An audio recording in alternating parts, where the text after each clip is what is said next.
తెలంగాణలో 10 మంది ఎమ్మెల్యేల ఫిరాయింపు కేసులో కీలక పరిణామం చోటు చేసుకుంది. అనర్హత పిటిషన్లపై సుప్రీంకోర్టులో విచారణ ముగిసింది.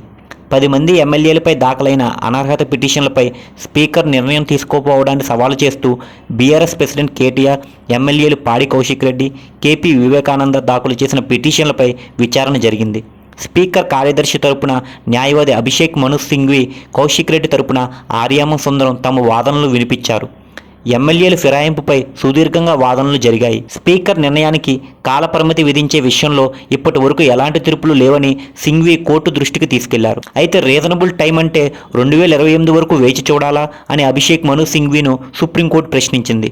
రాష్ట్రంలో ఉప ఎన్నికలు రావంటూ ఇటీవల అసెంబ్లీలో సీఎం రేవంత్ రెడ్డి చేసిన కమెంట్స్ను కోర్టు దృష్టికి తీసుకెళ్లారు బీఆర్ఎస్ లాయర్ ఆర్యామ సుందరం. దీనిపై జస్టిస్ గవై స్పందిస్తూ సీఎం కనీసం స్వీయ నియంత్రణ పాటించలేరా అని అసహనం వ్యక్తం చేశారు. గతంలో కూడా ఇలాంటి ఘటనే జరిగిందని, ఆ తర్వాత కూడా ఇలాగే వ్యవహరిస్తే ఎలా అని ప్రశ్నించారు.